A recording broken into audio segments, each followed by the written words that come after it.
The federal government is changing its travel rules for Canadians in South Africa. It is temporarily dropping a heavily criticized restriction that it brought in to stop the spread of the Omicron variant. Hilary Johnstone back with us on this story as well this morning. What is happening, this new exemption, Hilary?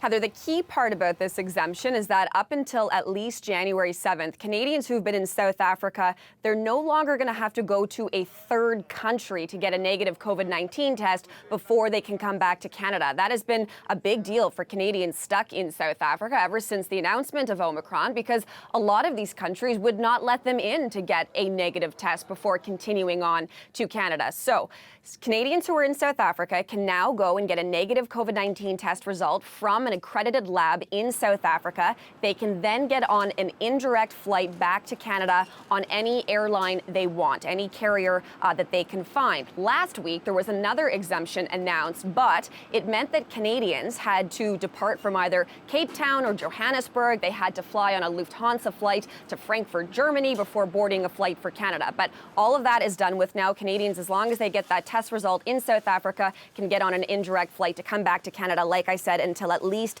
January 7th. Now, it would seem that for now, this exemption only applies to Canadians in South Africa, not any of those 9 other African countries that are part of that travel ban, including Egypt and Nigeria. So Canadians who are stuck there will still need to go to a third country before they can make it back to Canada. Also out of South Africa, word this morning, Hilary, that the president has tested positive for COVID-19? That's right. 69-year-old Cyril Ramaphosa announcing that he has tested positive.